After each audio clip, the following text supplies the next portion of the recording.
right, thanks everyone for coming. I'm Michael Iverson, Chair of Central City Neighborhood Council. I think I know all of you.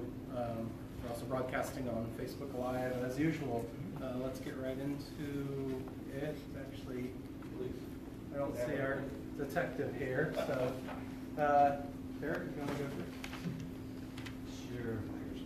Well, I will be quick as well. We haven't had a council meeting since we passed the budget a couple weeks ago, so I don't really have anything by way of policy to report to you all. But I hope everybody had a nice 4th of July. And I suppose tonight I'd just like to hear any thoughts, concerns, questions that I could field as far as City Council goes. And I have a candidate for District 5, George. Oh, just a regular guy today. You heard about the issue we had with the Wiggins Center and the city. I just hope the City Council makes sure that it never happens again. It never should have gotten to that point. But when the city told the Wiggins Center to close on weekends or no big deal, that was a big deal. Yeah. And it affects people because Richmond Park, which I'm here for today, is impacted by anybody that can't stay at the Wiggins Center. Yeah. They actually go out to other parks in the area, our area, your area, and stay there instead of the Wiggins Center. So I just hope you as the council make sure that they do understand it's important for everybody in the city that the Wiggins Center stay open. Yeah, I agree with you. In fact, the Wiggins Center, they provide the very valuable ID program for the neighborhood that really needs to be expanded, and so they need more than the funding that they've been getting just to stay open on the weekends. Thanks. So I agree with you, but yeah. I heard that that like store your stuff program, A place for your stuff. might be moving. Have you heard that? Yeah, okay. I learned that a couple weeks ago. The redevelopment agency owns the facility that's currently operated out of. They are at capacity, and that building is scheduled for demolition later this fall. And so David Litvak and Jen Seelig in the mayor's office are currently working on a plan to relocate a place for your stuff. But as far as I'm aware, there's no concrete plan yet. The RDA doesn't have any more building space in that neighborhood. And so we're gonna have to come up with some sort of alternative. Okay. Well, I'll talk to them, but I think it's really important that it stays in that neighborhood. It's critical. Yeah, and it's very popular. People love it. And if we close that down and don't have anywhere for individuals' belongings to go, it'll all end up on 5th West. So.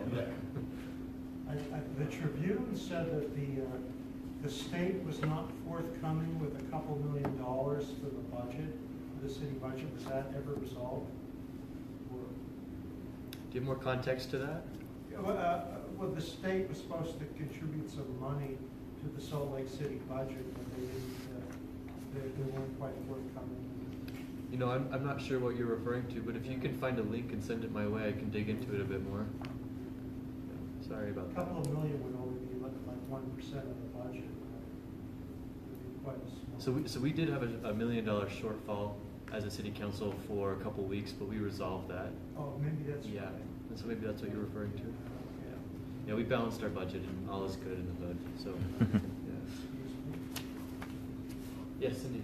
Derek, on your sketch, what do you consider the big successes of the budget and the areas that you're being concerned about? The amendments during the year. Well, we're definitely going to see some amendments.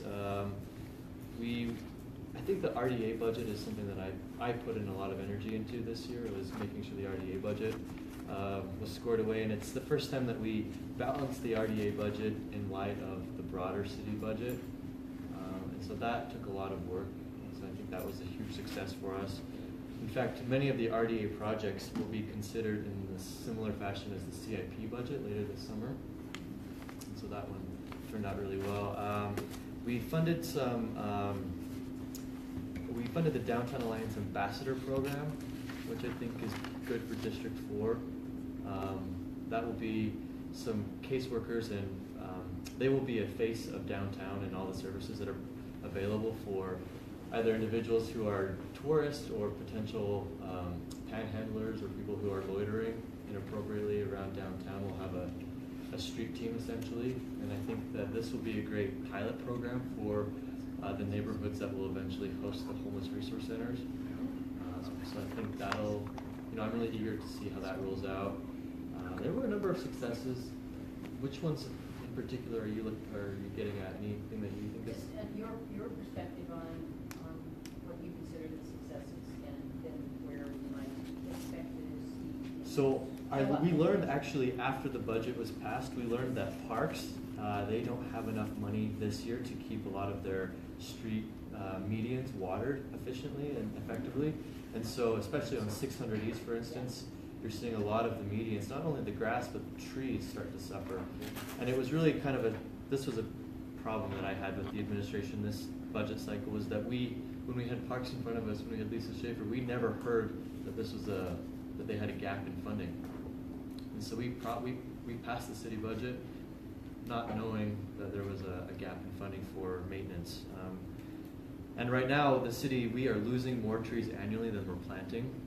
And so if we're unable to water our existing urban canopy, then that's a real problem. So we need to come up with money there, and I imagine that'll be a part of the first budget amendment of 2018.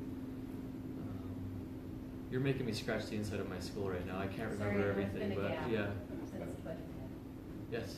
Can we talk about that? You need to know that Rick Graham, who I love, actually had the same problem and did not tell the city council several times about the issues.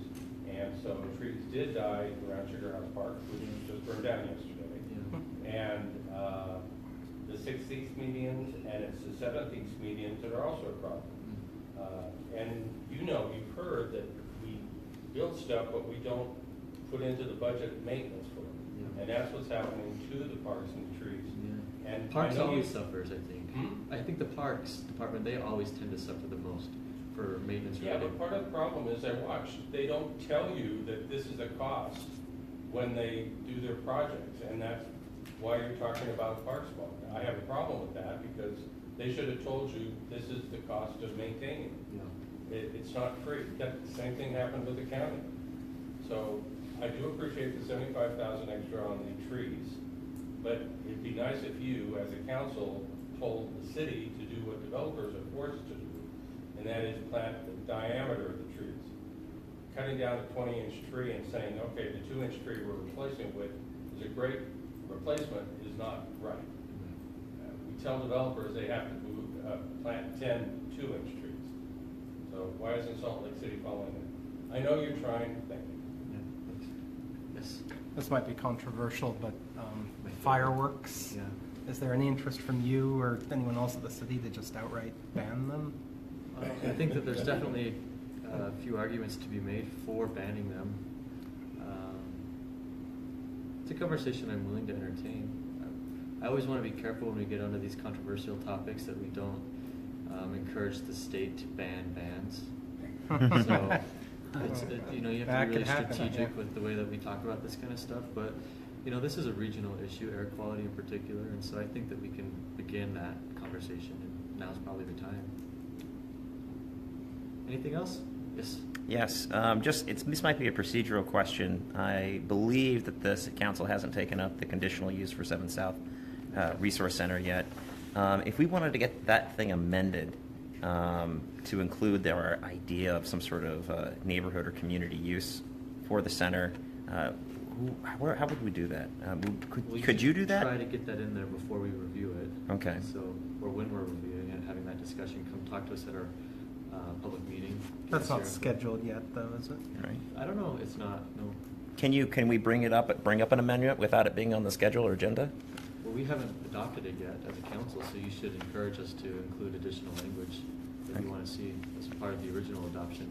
Okay. That's the time to do it. And That way you don't have to mess with an amendment. You can get it right the first time. Okay. Right? That sounds good. But if Michael Backett from Planning Department, he can answer any questions on that if you have specific concerns or issues. Okay, great. Thank you. Yes. Did you have a question or are you just waving? No, just waving to that. Yes. Just, so what happened at Sugar House yesterday? Sorry, I was unplugged. Did they have a big fire there? Yeah, there was a big fire right off of I-80 there. And that was the apartment building, if I'm not mistaken, right?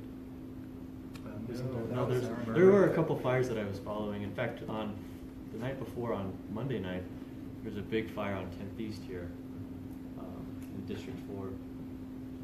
And that ruined one home and, you know, jumped to the neighboring home as well. Notably, the fire department's not here tonight. Yeah.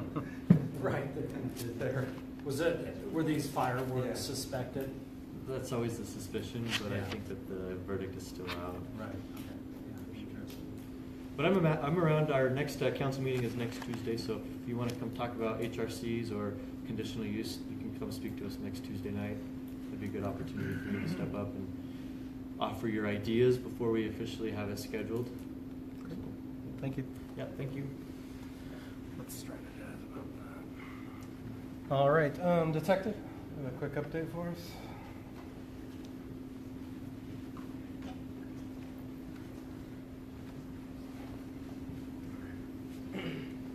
Detective King with Salt Lake City Police, and actually what I was going to talk about was along the lines of the fireworks. This year it's one of those great things to have, but it can cause a lot of issues. I think that I was there at Sugar House Park yesterday when they had that fire along I-80, and I think the rumor that we got is that it was people shooting fireworks from inside the park out. That was, I guess, speculation of what had happened.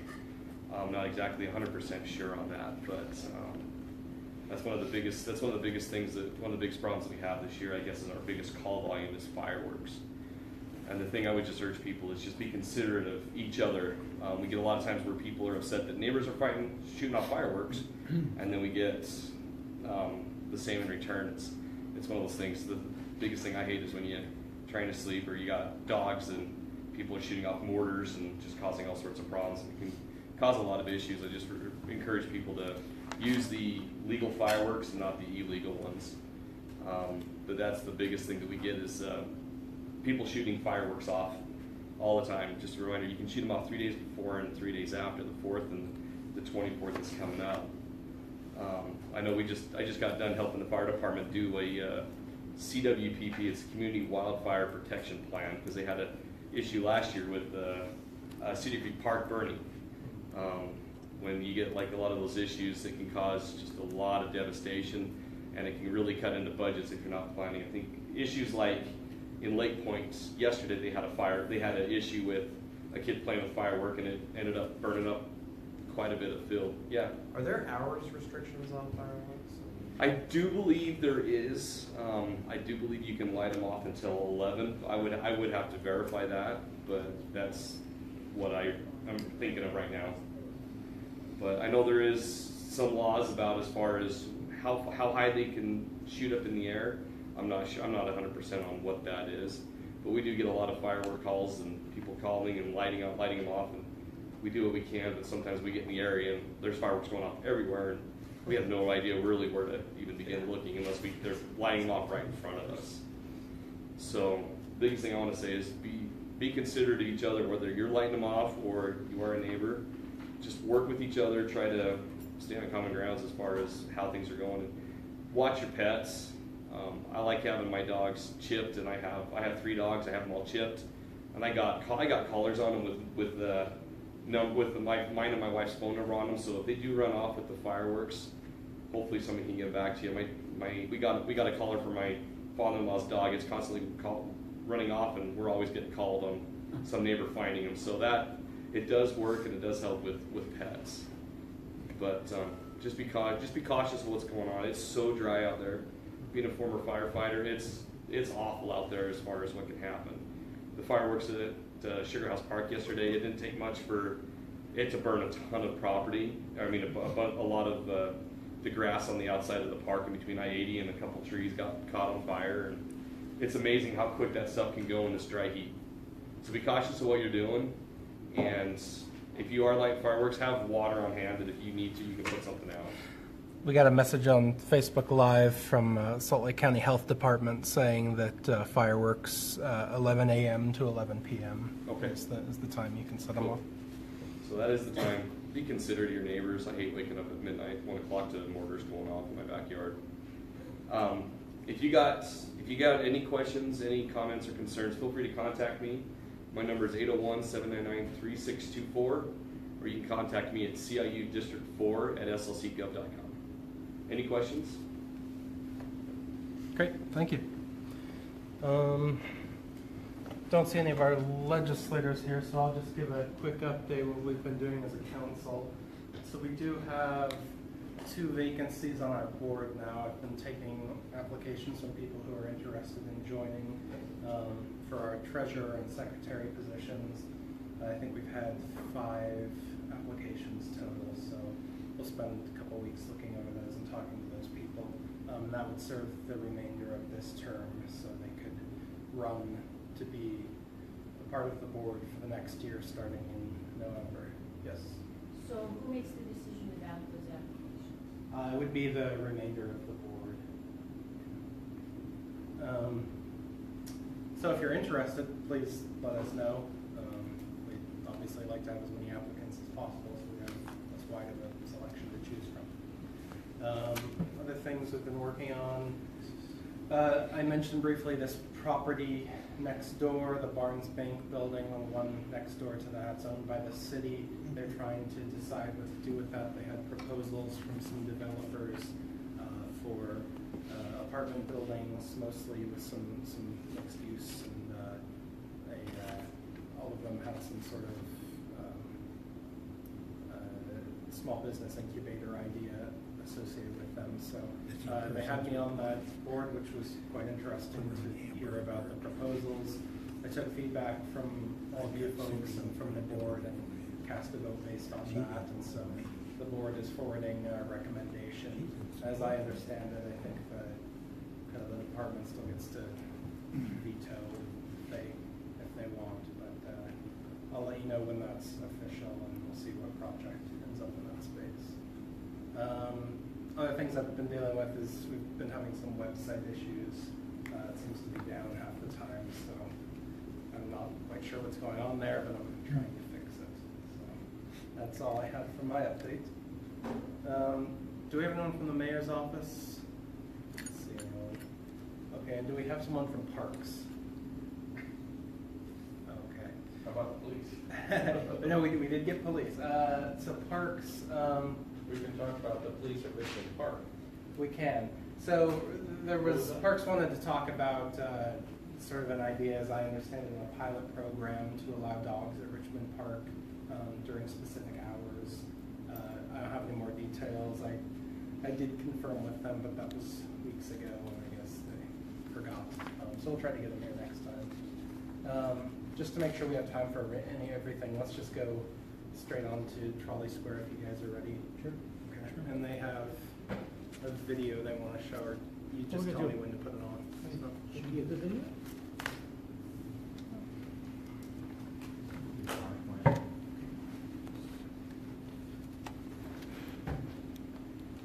We'll probably just do the PowerPoint. Okay.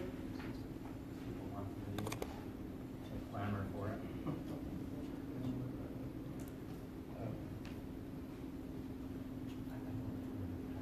Was that kind of thing?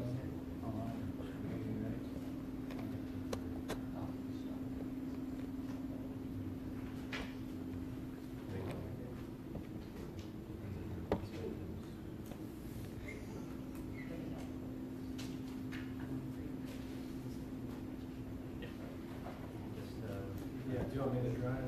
No, I'll do it.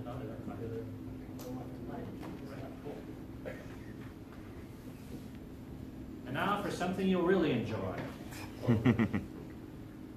Well, this guy's name is William Showell. And William Showell, he was a Pony Express rider.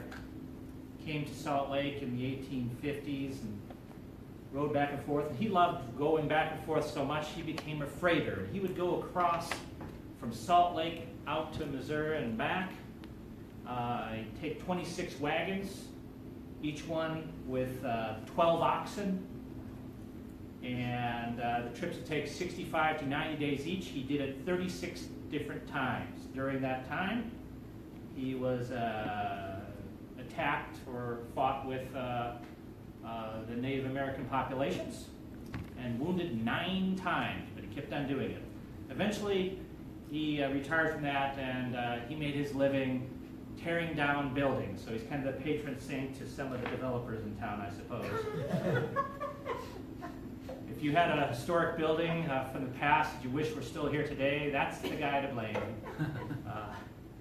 So look him up, you'll see. But anyway, he built himself probably the first high-density apartment building in Salt Lake City. It was right there south of where Trolley Square is today, on the southwest corner, the northwest corner. What do you go, 6th and 6th? 6th and 6th. 6th and 6th. That's what we're talking about today. Trolley Square Ventures about a proposal to rezone that property. Well, he didn't have to worry about zoning back then, but he probably would have gotten approved anyway. It was something called Rock Row, and there you can see it on the Sanborn map from, I believe, 1911. 10 different units. Don't count to check to see if I'm right or not. It was made out of rock, hence it was called Rock Row, a row of rock buildings. Now, this was built around 1872, 1867, that time period, and ended up looking like this, a lot of rocks. And overhang porch. This had to be near the end of its life. You can see it doesn't have any of the railings very much left. There's nobody living there, but these small apartments were taken and divided with wood inside, so you'd have multiple families living in each one of them. And if you're interested in what's happening in Salt Lake, the crime report, half the time it took place there. Well, they lasted until about 1907, which is was exactly the time when it was announced that they were going to build these new car barns across the street to house the country's best trolley car system, built by E.H. Harriman. And so you can see they're in a beautiful design here. And so they were sold, the Rock Row was sold in February 1907 to somebody named John M. Wheeler for about $5,000. It's about $125,000 in today's dollars. And his plan was grandiose, far more than anything we're planning on doing. He wanted to build a 3.5-story apartment building with 60 apartments in it. And that was his plan in 1907, was to build that huge apartment building right there to have that. But he never got around to it. He instead sold it in 1908, the next year, to somebody named Dr. John Keith, who was a developer, and he took and tore down Rock Row and built something a little bit bigger, but pretty much the same. I think also about 10 or so units. And these were kind of interesting little buildings. Here's a picture of it. These had no bedrooms, similar to the Janjo apartments that are nearby. No bedrooms. They had a little bed that went into this secret ventilated space, and it had built-in cupboards and all sorts of things. They were, if you look closely, you can see that they were mimicking on purpose the Trolley Square design there. You have these little towers, kind of the mission style. And they were lovely buildings, lovely apartment buildings. And when Wally Wright purchased Trolley Square, he also eventually bought these. And these were lost to us in the 1970s, and you ended up with nothing there. This is an aerial map. If you look here, you can see the Janjo courtyard apartments, the Trolley Square parking lot, and the empty lot, which has been empty forever. Now, there is some stuff on the internet about Rock Row that says that the trees are probably the original trees, but if you look back here, these trees do not survive. I've looked at them pretty closely. There's no surviving trees from the days when it was first made. Here's a more modern shot from Google. You can see right now, occasionally, you have a lot of homeless will find this place and have to be encouraged to move elsewhere, I guess. So it hasn't been a very good place for quite some time. And so Trolley Square Ventures is hoping to create a new residential building there, and it's going to be requiring zoning changes, which Doug will speak more on. So that's the history. You can see another shot there of the empty lot. See this Janjo right here, the back, right there. So there's a close-up of that girl you saw in the first shot of Rock Row eating a piece of bread. And does anybody have any questions about maybe the history or anything about the property and what it's been used for? And So how long has it been empty? I think that the building was demolished in 1975, 76. I think he bought it after he started developing Trolley Square, and he was seeking to do something there, and it just was torn down at that time. So it's been torn down twice. And Okay. Doug White's going to come up here. I'll leave the picture up for you, Doug. Thanks.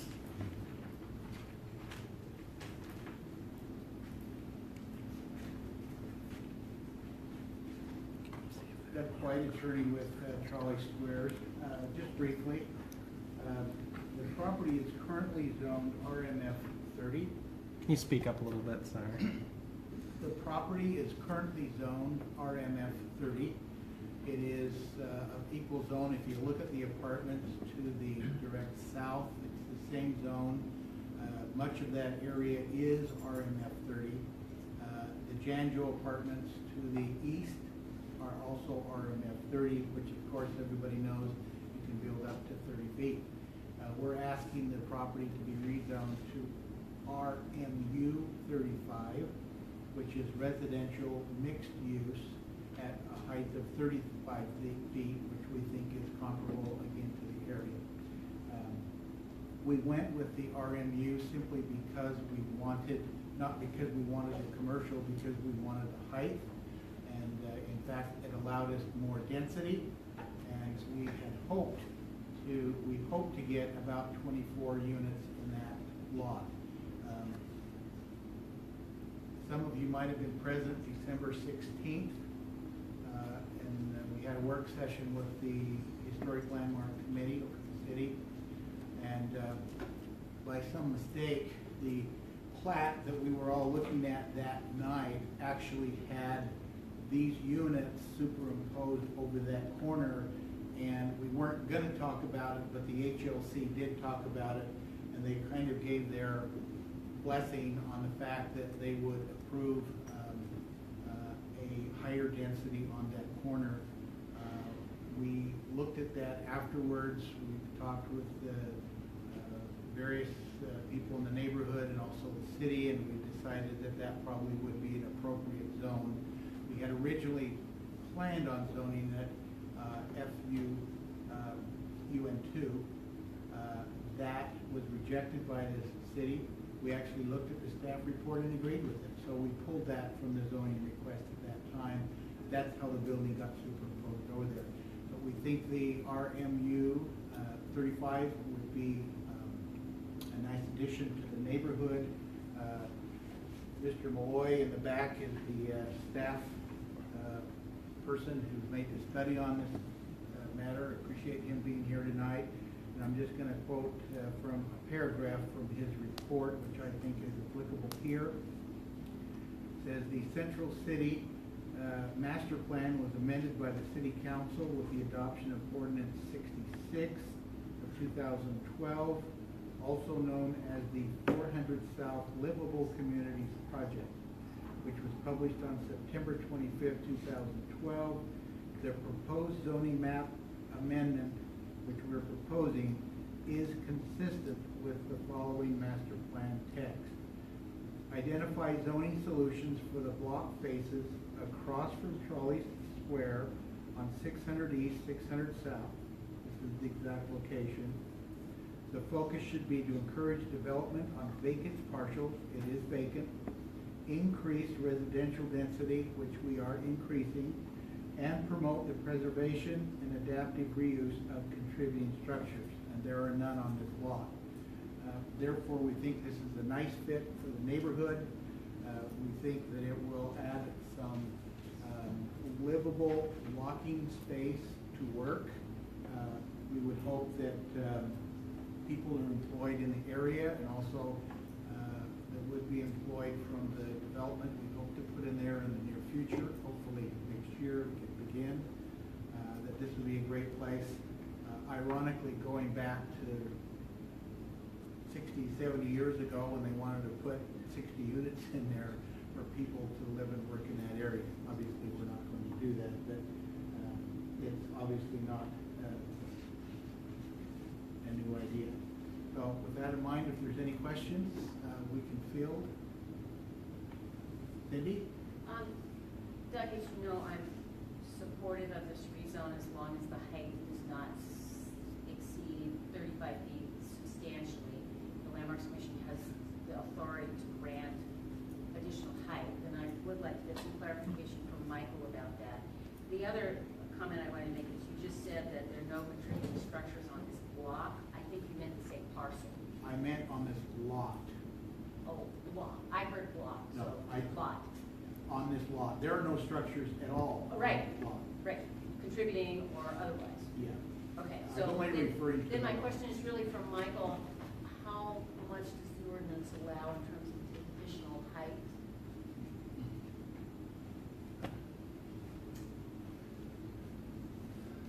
Thank you. Within the zoning code, there are provisions to allow for parapet walls to exceed 35 feet.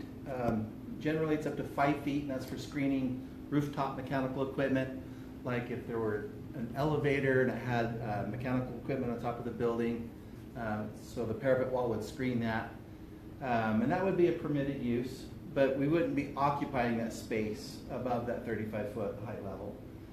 There is in the RMU zoning code an option to go through a conditional use or conditional building site design review to add another 10 feet.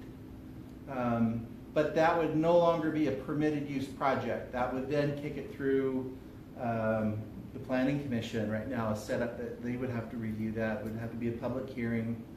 And essentially it's treating it like a conditional use, which I've been told by the applicant that they do not want to do that. They want to stay in a permitted use realm so that the zoning is required, but after that it would just be a matter of getting a building permit. We think the corner is kind of a nice step up, meaning that as you proceed further into the block, it will be a little bit higher under the FBUN2, but we think the corner should be right around 30, 35 feet. And would be comparable in the architecture of what you would find in the bigger development as well. We want that to tie in. Yes, sir. How big is the lot? The lot is 0.27 acre feet. It's about 11,775 feet.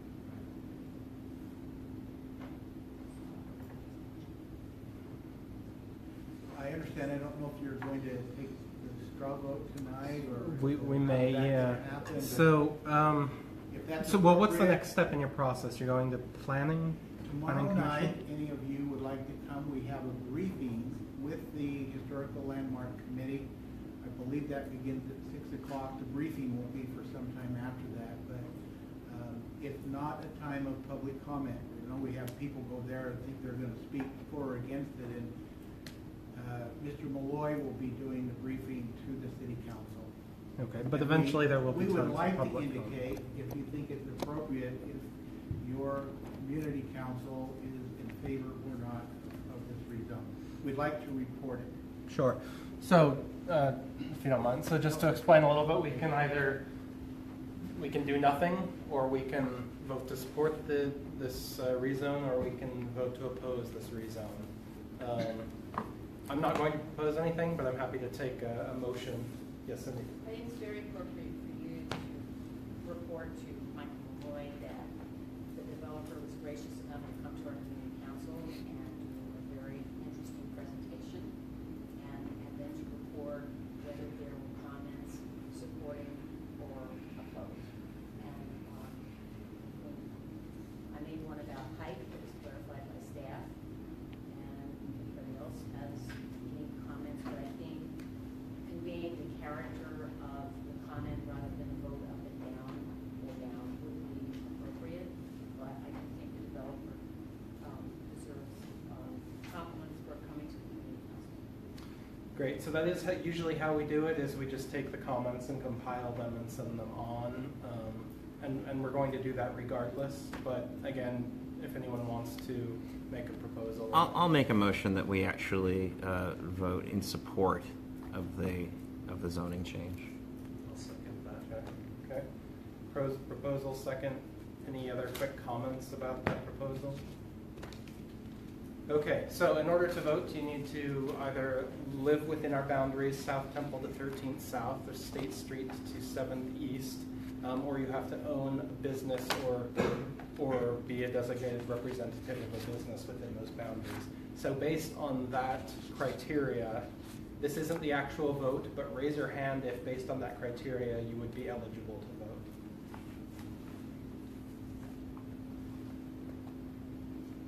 Okay, so that looks like 8 people out in the audience who would be eligible to vote. So if you would like to vote yes to support, we'll send our support along for this rezone. Raise your hand. And it looks like it was unanimous. So I'll go ahead and send a letter. I'll see if I can attend when they take public comment, but at least we'll send a letter if nothing else. Is that all you've got? Or? And I would just like to add, as we go through this process, I again make the offer that even after tonight, if there are questions or concerns, or you even have ideas about how things should be, please give us a call. We have an open door policy on that matter. Okay, sounds great. Well, thank you. Thank you. And then, so along the lines of historicity, we've got Roger with the Department of Heritage. You want to come on up? I've just asked Roger to come, and it is Roger, right? Yes. Okay. I've asked Roger to just come and give us a brief overview of why historical districts matter, what sort of what contributes to a historical district, why we should care about historical structures. So. Okay. So I'm with the State Historic Preservation Office, which is part of the Division of State History, which is part of the Department of Heritage and Arts. So that's enough of that. But historic districts, we have historic districts all over the state, and we work with communities throughout the state. And we've been in the business of dealing with historic properties for almost 50 years in Utah here. So we're the ones who maintain the records on historic buildings. We handle the process for designating historic properties to the National Register of Historic Places. And this is a really important thing to understand, the difference between local designation and national designation. And what does it mean to a property owner? Well, it's just remember it this way, it's the opposite of what you would think. National designation has no restrictions whatsoever. And there are incentives, tax credits for rehabbing historic buildings. So that's the National Register, that's what we run in Utah. Local designation can have restrictions depending on the city and the ordinance and everything else. Sometimes you'll get an area that gets both designations. Sometimes you get areas where it's one or the other. I think the city in recent years has gone more the route of creating, if the neighborhood wants a district, they'll go the National Register route because it doesn't cause any regulatory oversight, and then let the neighborhood decide if they ever want to come back and get that local designation that provides some protections. So you deal with very different people on those. So a lot of people will call us at the state and say, oh, my neighbor's doing something bad to their house, could you stop them? I said, well, that's not our job. And frankly, I don't think you're in a city designated district that would allow for that anyway. So there's just a lot of confusion in people's minds about which level of designation and what degree of restrictions there might be. So any questions on that issue? So we really rely on the city staff to field all those questions regarding what can I do with my property. We talk to a lot of people in the city who live in National Register districts who want to fix them up. And we have the tax credit programs for doing that. There's federal tax credits for income producing buildings. So that would be commercial or residential rental. And then we have a state tax credit for residential properties. And those credits are each worth 20% of what you spend on the rehab. So frankly, one thing we would like to see more of in the Central City neighborhood is more tax credit projects, people wanting to fix up their homes, doing the right thing anyway, in many cases, and improving the value of their home, the functionality of their home, but also getting that tax credit. You just have to spend at least $10,000 over a 3-year period, which is hard to not spend $10,000. And it can go for very functional things like upgrading plumbing, electrical, new furnace, new roof, kitchens and bathrooms. It's not all handcrafted historic work. In fact, very little of it that we see is that. We see porches redone, we see some other improvements made, but a lot of it's just about making these buildings functional. And if you think about it, that's what that tax credit really should be doing, is making these buildings, these homes, continue to function and be viable housing for families and other residents in these neighborhoods, and they need these improvements to do that. So again, we'd like to see more of that go on in the Central City neighborhood. Large swath of this neighborhood is listed in the National Register, if not virtually all of it. So there's very few buildings that would not qualify unless they would be non-contributing buildings. They're either not old enough or they've lost their historic integrity and they no longer contribute to the character of the district. One thing what's that? Oh, I didn't mean to interrupt. I was just going to ask if that credit could somehow be retroactive. I've already done my porch repair on my old 100-year-old home. The Replacement. answer is yes. Okay. Yes, you can go back to up to 3 years. Okay. So you have a 36-month period that you can accumulate your expenses. But your project still has to be in progress when you apply.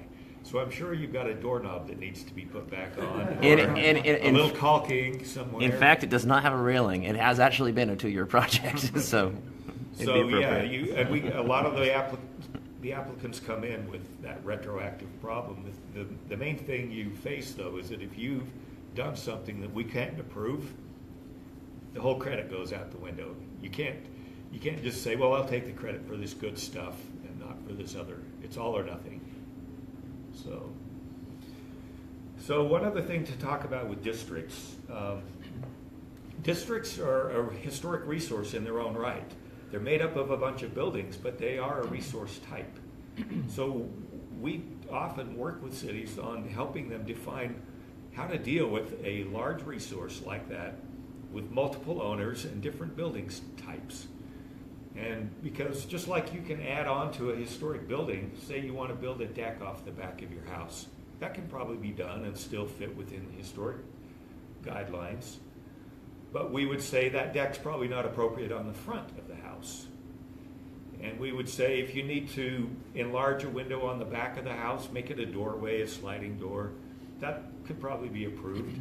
But again, not on the front or on a visible part of the house. So we work through this. And the same with historic districts. Excuse me, I got a frog in my throat. If you have to make changes in a historic district, you want to go to places that have already been affected, that don't retain their integrity, and that aren't on the front of the district.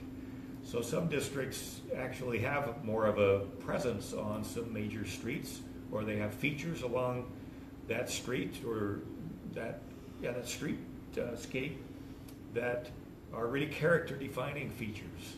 So if you need to make changes, we'd probably advise against doing it there. Find a more obscure part of the district that's already been impacted, and that's where you should probably make your changes, whether it's new construction or whatever else it might be. And so districts are actually a more dynamic kind of a historic resource because of the varied zoning, different ownerships, and the variety of property owners. So it's a little more tricky to deal with change in a historic district than it is just on a single property. That's pretty well defined and can be easily resolved typically. We don't have a say. Our office, again, doesn't have a say in what goes on in the districts here in Central City. We're happy to offer advice. We're happy to give our perspective. If you wanted to know if something that's being proposed for your National Register Historic District, would that jeopardize the National Register designation of your district? If that kind of change went through, we're happy to talk to people about that and give our perspective. We don't go out looking for those things and warning people, driving by, pulling up to the curb and chastising a property owner. That's not our business at all. But we're happy to work with the community, the neighborhood council, the city staff, individual property owners on any of these issues. So, yes. So this is more of a philosophical question, but what do you see as the value of historic districts? I mean, beyond the practical tax credit idea.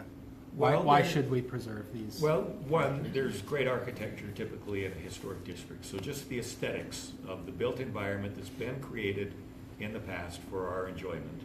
So these are artifacts that can be appreciated. The districts also have a quality of life issue. Oftentimes people like the feel of a historic district. There's mature trees. There's a neighborly feel to it. There's some continuity in the architecture. People like to invest in that. And typically around the country, property values within historic districts are more stable or go up more than in non-historic districts because people generally like to live in a place that has a distinctive character. And just for history's sake, there's a lot of important historical stories that the buildings in these districts represent. Once you start researching them, you really start to appreciate your neighborhood and your house better than you otherwise would have because you understand the people who've gone into creating this neighborhood that's been around maybe for 120 or more years, and you're just happen to be, we're just short-term stewards of these properties, and so we have to think the long haul as well. That people built these with vision, we need to maintain them with vision, and if we're going to make changes, it should be with well-informed perspective. Do you have a card? I do.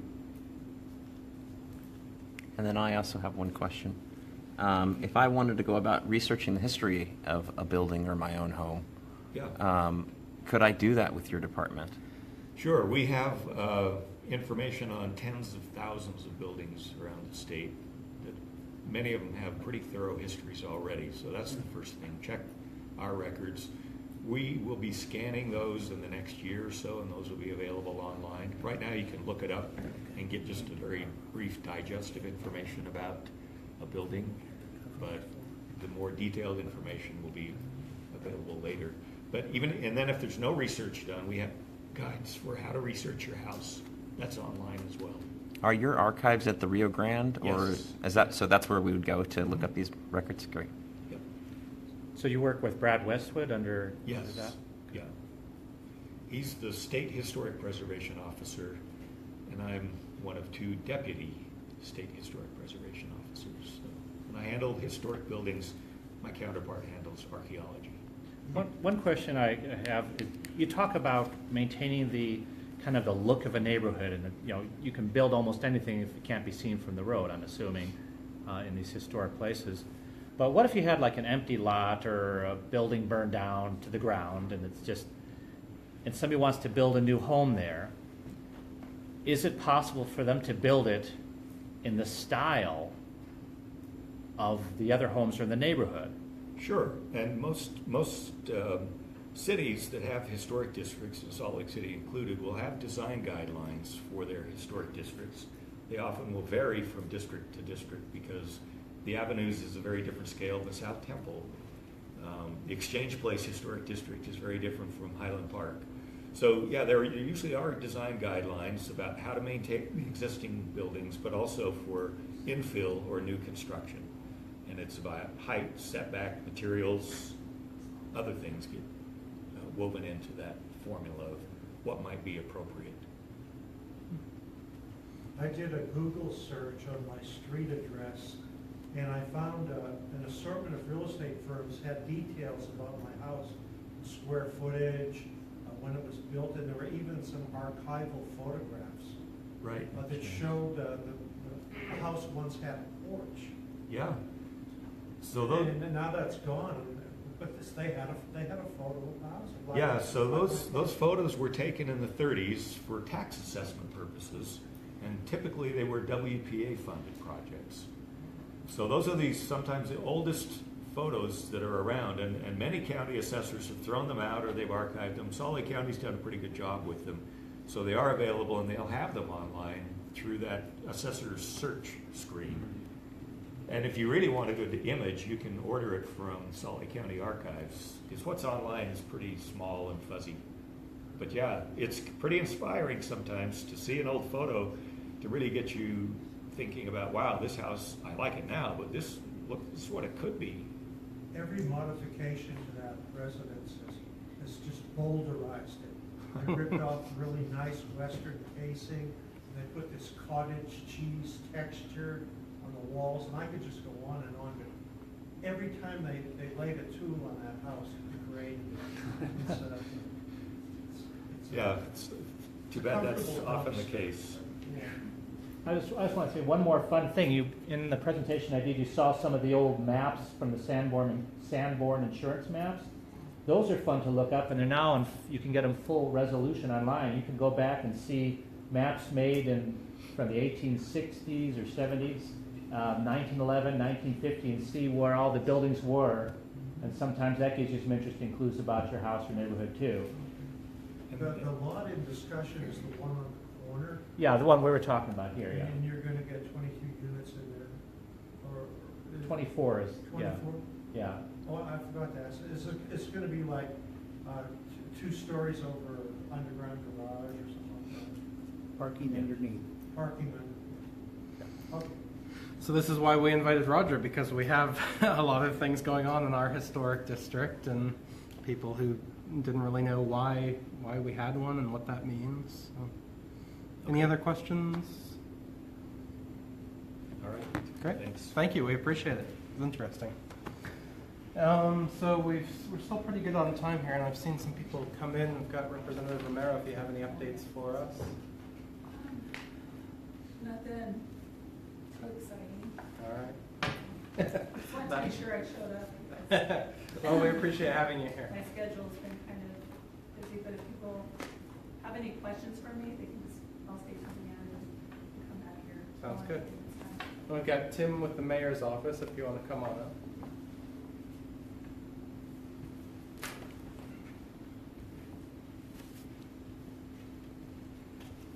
Thanks, Michael. I'll speak up a little bit because it's hard to hear over the air conditioning. So if you can't hear me, just raise your hand and I'll speak up a little louder. I'm Tim Cosgrove from the mayor's office, Mayor Biskupski. I'm the community liaison for District 4 and District 6. Thanks for allowing me to be here. I had to come from another community council up at Yellcrest. I know Detective King already spoke about fireworks. That's their main call right now going on. It's legal 3 days before, 3 days after, up until 11 o'clock, 3 days before, 11 o'clock, 3 days after, midnight the day of. And there's been a lot of questions about the restricted areas. If you go on our website that's posted, it's got the map on there. It's really clear and easy to see. Help our firefighters and our police out by identifying those areas and not lighting fireworks in those areas. And I can pass that information sheet out if you want a copy of those. Tour of Utah is coming August 6th, Sunday. It's a big bike event. Larry H. Miller's putting it on. It's 71 miles right here in our city, 11 laps on a bicycle, on a bike. If you're a bike rider enthusiast or you want to be or you want to help out, there's a lot of volunteer opportunities. But be aware the traffic will be limited on that day, and I'll pass more information out about that, or you can get it online at Tour of Utah. I did want to give a big shout out to our Salt Lake City Police Department, Detective King, and I know he interfaces with the homeless down on the Rio Grande all the time, every day. But we had a big sting last Thursday, big takedown. Our Salt Lake City Police Department was credited and largely involved with working with the DEA, Drug Enforcement Agency. Brian Fessler was here with our Attorney General Sean Reyes. They arrested 35 people, took 70 pounds of drugs, narcotics, heroin off the streets. Over $1.2 million was taken off the streets. So they're down there, they're working it, they're working hard. It was a big success. So we want to thank our Salt Lake City Police, Mike Brown, the chief. And then I guess the exciting news that, where did I set it? The exciting news that was announced today was Amazon is coming to Salt Lake City. So they'll be located out here in our northwest quadrant over by Representative Romero's district. So we're excited about that. That's 885,000 square foot building. It'll bring in 1,500 jobs. These are good paying jobs. Another, they say 3,000 to 4,000 people will be added seasonal employment. So that's some exciting economic development here in our city. Governor Herbert spoke about it and gave the credit to Mayor Biskupski and her team, Laura Fritz, Peter Mahowski, the economic development team, for bringing that and putting that together here. I know the mayor took them all on a tour, and we're excited to have it. Just wanted to say Ben Winslow was saying that they confirmed that we'll be getting same-day delivery from Amazon as part of this perk. So now you can order something from Amazon, and instead of waiting that eternity of 2 days, you can wait 12 hours and it'll show up in the evening, which is pretty cool. Thank you for reminding me, but there are some really good perks because Amazon also offers an education benefit to their employees. You get good grades, you can go to college, get reimbursed for your college, whatever field you want to go into. The mayor Biskupski also put in as part of the requirement that their vehicles, their fleet, will be clean burning vehicles. So that's good for our environment. She's keeping that energy policy as a #1 priority here. So I hear their clones are diesel though. their clones are diesel. Yeah, I've seen this. That's fine. Any other questions, concerns? The UTA board appointee, any movement on that? I didn't check on that today, Okay. Michael. I apologize. I didn't think I had to ask, but Okay. that's something I think we're all very interested in. And so that's the vacancy on the UTA board that will be filled by Mayor Biskupski's appointee. Yeah, there. I should also note that the statute, the state statute that allows UT to exist, states that the vacancy must be filled 90 days after it's been vacated. So as I understand, that's coming up in a week or two. End of July. End of July. I know they were interviewing people last week. It was very heavy, lots of activity. I don't know the candidates, but Doesn't the state statute also give a term limit, so the person that was currently on that board had maxed out their term limits as well? Is there any clarification? That's what on we that? heard. I don't So know. that's my understanding of the code, so I think that's important to raise too, when people talk about this person being, asked to leave the board, he exceeded his term limits. as opposed to lifelong. And he had never gone through the advice and consent. Yeah, so I'm just saying there's lots of things I think we're all Okay. trying to fix now. Thank you, Representative. Thank you. Any other questions? Turn it back to fireworks. Is the city or the mayor considering any actions in restricting firework use, maybe fewer days? The laws are set by the legislature. We have to follow the laws. I've had a sinus infection and cold, so it's hard to kind You of wanna talk, come up? so I've been sick for the last couple of days. Those are all set by the state legislature, and I just finished taping both sides of the aisle, so I'm Representative Angela Romero for people, if anyone's watching. I just finished taping both sides of the aisle with Senator Weiler, and I know he has a bill regarding this particular issue, so I think it'll probably not be addressed until this coming session, but it's on people's mind in regards to what kind of fireworks we're allowed to shoot off and when and how. My personal opinion, it's my personal opinion, most of my constituents' personal opinion, probably limit it to 1 day, if not get rid of fireworks completely, except for public. I mean, that's what I'm hearing from people I represent. I don't know if that's how all of you feel, but the people that are emailing me, that's what I'm hearing. But I'm just one part of Utah. So just want everyone to know where I stand on that issue, but I know Senator Weiler has some concerns into, especially with homes burning down in Midville and other fires starting. And so we have to be very conscious about that, but also about the air we breathe. Like, obviously I have sinus issues, and what do fireworks do to our health as well? And so those are some issues I hope my colleagues will consider when we contemplate that issue. Great. And as far as the restrictions go, the foothill areas, the parks, the avenues, those are all no firework areas. That's kind of why I bring it up, because the city actually could take up a statute to limit firework use to just 1 day on the 4th and the 24th. Isn't that right? Not the city, that's a state law.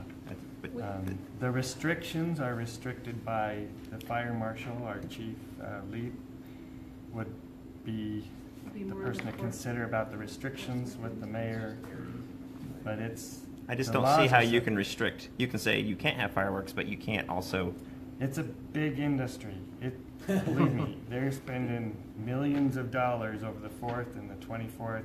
We have those companies that are making fireworks here in our state, providing jobs, employment. Right, but for clarity though, the city cannot, you're saying the city cannot actually take up a statute to limit firework use within the city on just 1 day. Restrictions. They cannot do that. If you send me an email to my legislative account, I will make sure our staff research it. We are doing something else for one of the other community councils. And so I will have that researched and hopefully have an answer for you. So contact your legislator. And so I'll make sure that we get that, because my understanding as well is that we set those parameters. I know where the city can focus on is the enforcement part of it, which I'd rather have our law enforcement and our fire department focusing on real emergencies and people having self-control. But that's just my personal opinion again, and I think the opinion of many of my people that I represent from what the emails I'm getting. But send that to me. But my understanding is, as Mr. Cosgrove, is that it all has to come down from the state. But we can look into that and see if there's ways in which we as a city can regulate if there's any barriers, and if not, that's something we can propose. I mean, that would actually be your side more than the executive branch.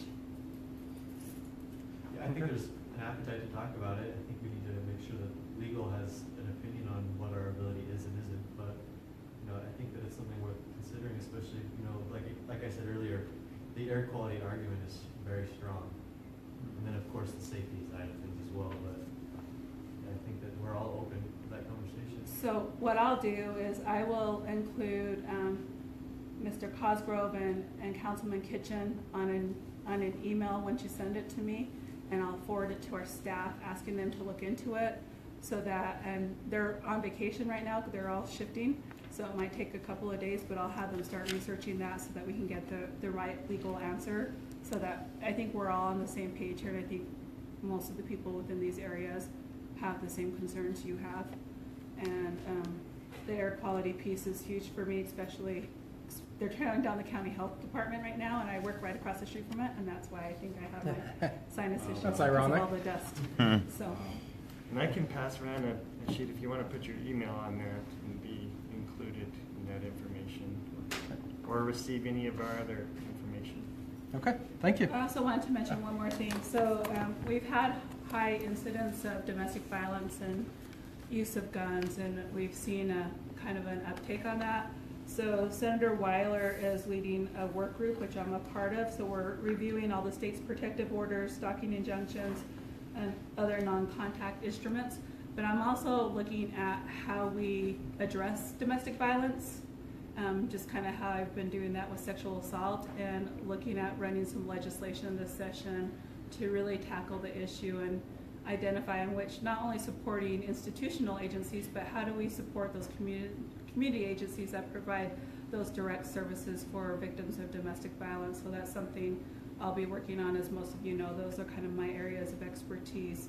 And I'll also be running legislation to ensure that we're meeting federal guidelines when it comes to rape in prison, because we're one of 2 states that aren't doing that right now. And that's really based on an appropriation request. So it'll be about making sure everyone's in compliance at the county level, since a lot of our prisoners are in county facilities. So that's another piece of legislation I'll be working on. So for those of you that aren't aware of the legislation I run, most of the legislation that I run, because we all have our areas of expertise, are on domestic violence and sexual assault and human trafficking. So those are my areas of focus. But I also, like Councilman Kitchen and our mayor's office, very committed to sustainable energy and clean energy and renewable energy, whichever term you want to use. And so air quality is important to us as well. So just because I don't focus on those issues doesn't mean that I'm not caring about those issues. But if anyone has questions for me, if you're out there, send me an email. If you're over here, I'll be back there. Great. Thank you. All right, well, I think that's about it. Looks like my laptop battery died, so that's the sign that we're done. If you're interested in joining our board, look on our website, look on our Facebook, and submit an application, and we'll be in touch. And thanks, everyone, for coming. Thank you.